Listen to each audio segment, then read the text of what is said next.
feita a luta, o aguarda. A gente jogou em Porto Alegre, né? Um domingo. E como eu sou de lá, eu não voltei com o pessoal, fiquei lá, pedi para ficar lá e teria que me apresentar no Rio de Janeiro, tinha que estar lá segunda e meio-dia. Aí os 2 primeiros dias foram basicamente avaliações, testes do cinético e depois fomos para o campo.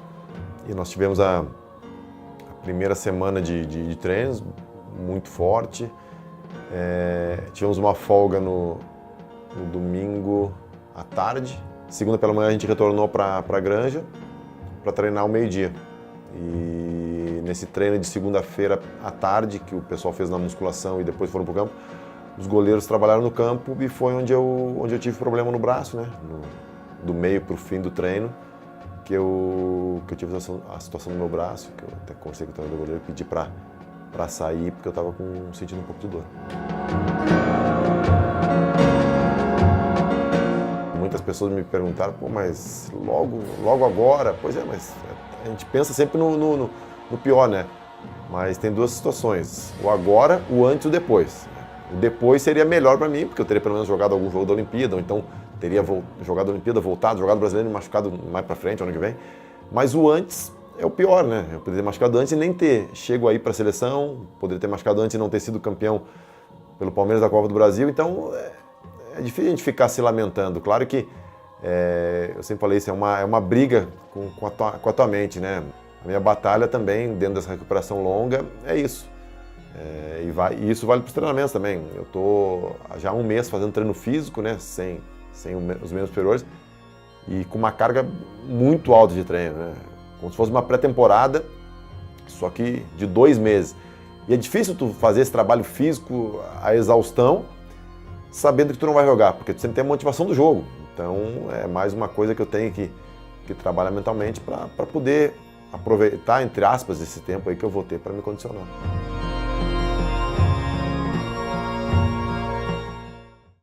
Diferente de um grupo de um clube que tu convive muito tempo, a gente estava convivendo ali, quando eu me machuquei, há 1 semana.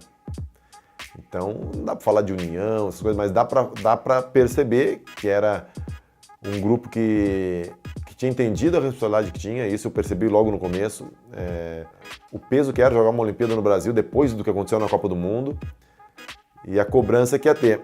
Mas tinha uma cumplicidade muito grande, porque todo mundo entendia, até por ser um grupo pequeno, normalmente tem 23 jogadores, ali tinha 18. Também porque o pessoal que fez a convocação procurou se cercar de várias coisas, não olhou só o lado técnico, né? Então ali tinha um grupo de jogadores que tinham uma mentalidade, uma percepção muito boa e acho que isso foi fundamental para eles terem ganho hoje.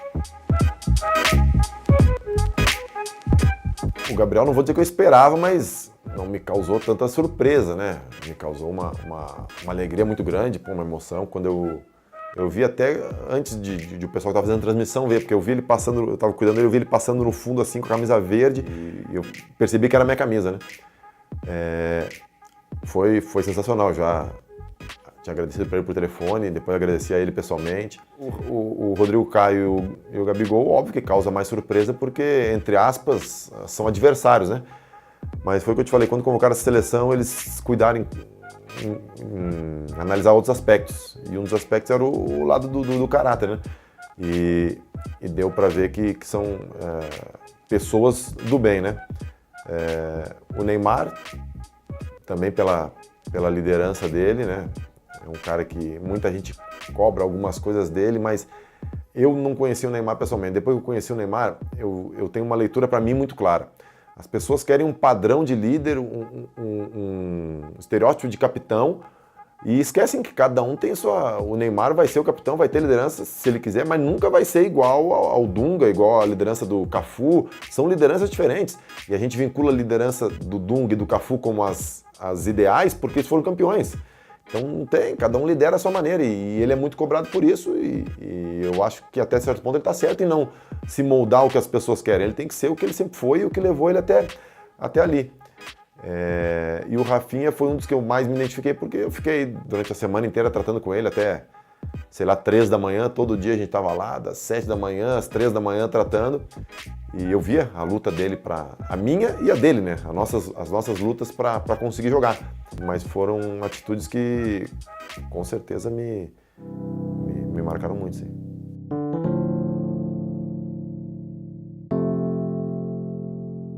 A torcida do Palmeiras, desde que eu cheguei aqui, me abraçou de uma maneira incrível, né? Então, não me surpreende e me deixa mais feliz ainda e mais certo das escolhas que eu fiz. Em relação às outras equipes, até equipes rivais, né? Como Corinthians, São Paulo, Santos, as demonstrações de apoio foram muito grandes, né? E eu acho que uma das coisas importantes para a gente começar a mudar isso é, de repente, às vezes, colocar no lugar da outra pessoa, para ver o que está acontecendo, qual seria a minha reação diante daquela situação. E eu acho que deve ter sido um pouco isso que aflorou, né? É até bom porque na correria que a gente está hoje em dia, com tantas preocupações, a gente fica meio egoísta e se preocupa só com a gente, então esse sentimento que o ser humano tem lá no fundo só precisa ser um pouco, às vezes, despertado e fico muito feliz por receber esse carinho também.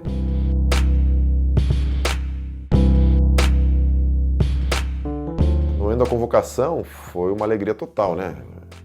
Porque já vinha se falando muito, né?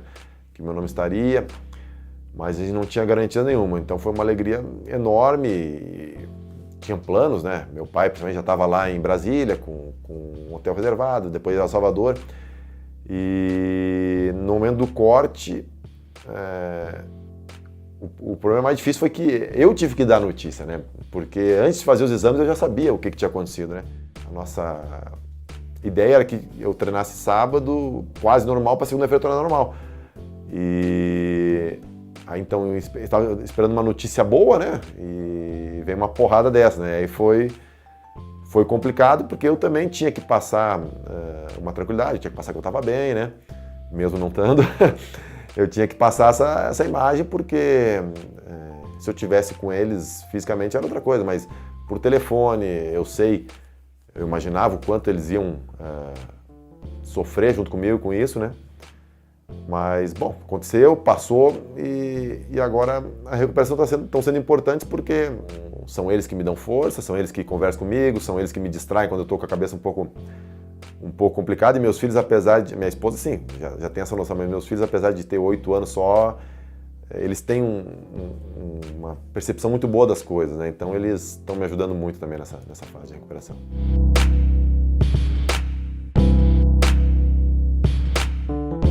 Tecnicamente foi uma refratura, né? Foi uma fratura no mesmo local da anterior.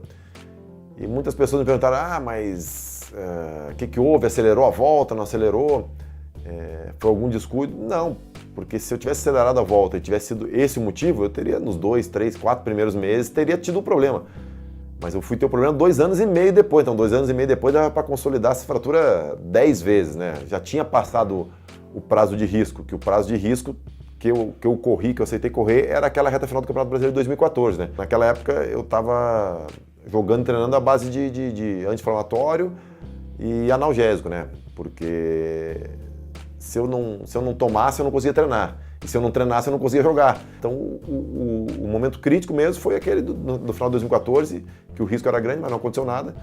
E aí tem várias suposições para a lesão. Como não foi nenhum trauma agudo, não bati na trave, não tomei um choque, pode ter sido uma fratura causada como se fosse por repetição. Ao longo de 2, 3 anos, a fratura foi se formando, mas conversei com os médicos, eles falam que tudo isso é suposição, que não tem como saber o real que levou a essa lesão. E eu sinto que o meu desenvolvimento está até muito melhor do que da outra cirurgia. Da primeira cirurgia eu tive mais dificuldade para conseguir a movimentação do braço. Agora, a partir da 3ª semana, eu praticamente estou com a movimentação total, né, em termos de ângulo de movimento. Óbvio que ainda falta um pouquinho, até porque eu não posso colocar carga. E eu só vou ter essa liberdade total de movimento quando eu tiver com o braço reforçado. Eu perdi muita massa muscular no braço por ter ficado engessado. Mas eu acho que, e pelo que ele tem me dito, tá correndo tudo muito bem. Ele não é médico do futebol, né? Eu falei para ele que eu não quero voltar o mais rápido possível, eu quero voltar o melhor possível. Ele falou, não, então tá tranquilo. Eu falei, mas peraí, doutor, mas também eu não quero voltar depois do que precisa. Eu quero voltar para jogar 2, 3 jogos. Eu quero voltar para jogar 3 anos, entendeu? Então eu tenho muita confiança, muita certeza de que, até por tudo que eu tô fazendo agora nesse período aí que eu tô, entre aspas, parado, né, inativo, eu vou conseguir voltar a jogar e principalmente voltar ao nível que eu estava antes, se não até acima, né?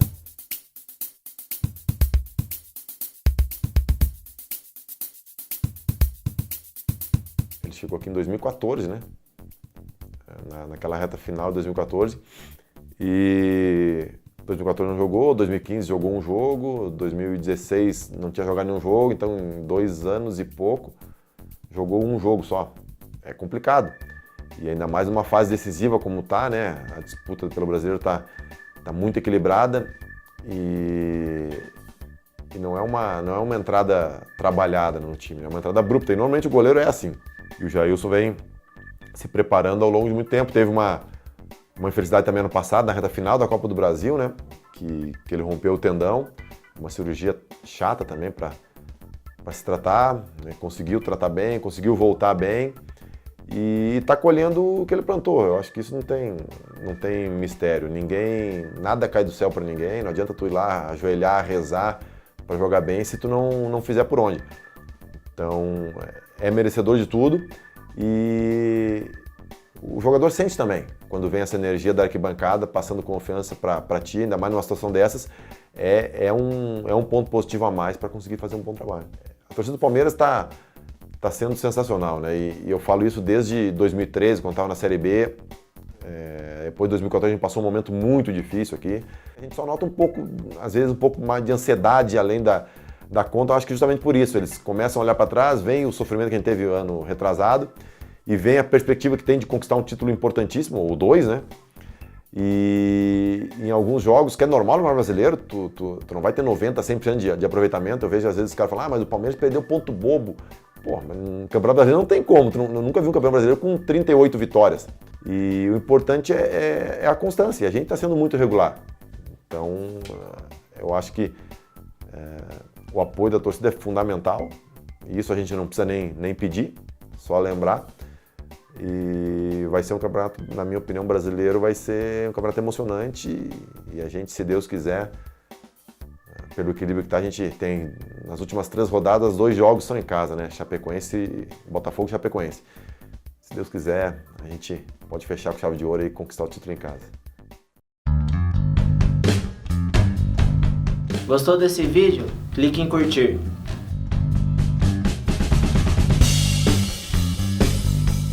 Pessoal, se inscreva na TV Palmeiras. Se inscreve aí, beleza?